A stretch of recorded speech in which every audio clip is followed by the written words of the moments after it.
Imaginez un gars qui prend l'avion partout dans le monde et ne paie jamais un seul billet d'avion. Pas un pilote, pas une rockstar, juste un type ordinaire.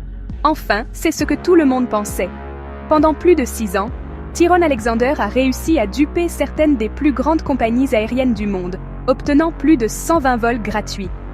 Son boulot? Aucun. Son super pouvoir? Être l'imposteur ultime. Alors, comment un gars ordinaire réussit-il un tel coup?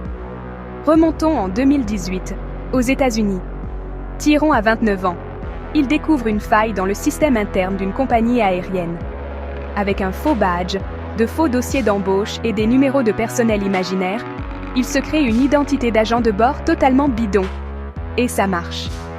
Au cours des 6 années suivantes, Tyrone se faufile dans les plateformes de réservation destinées aux vrais équipages. Il réserve des billets, monte à bord des vols, se détend dans les cabines d'équipage, sans jamais dépenser un sou. Miami, New York, Dallas, LA, il devient un globe-trotteur frauduleux, sautant entre au moins 7 compagnies aériennes. Mais voici ce qui rend cela fou.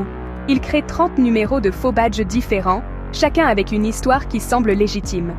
Au total, il obtient plus de 120 vols gratuits et passe des heures dans les zones de sécurité des aéroports, le tout sous une fausse identité. Mais en 2024, le pot aux roses est découvert.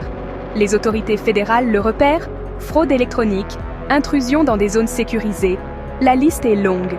Tyrone est arrêté, reconnu coupable, et maintenant, il risque jusqu'à 30 ans derrière les barreaux.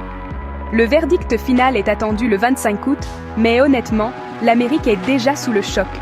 Comment ce parfait inconnu a-t-il pu tromper autant d'aéroports?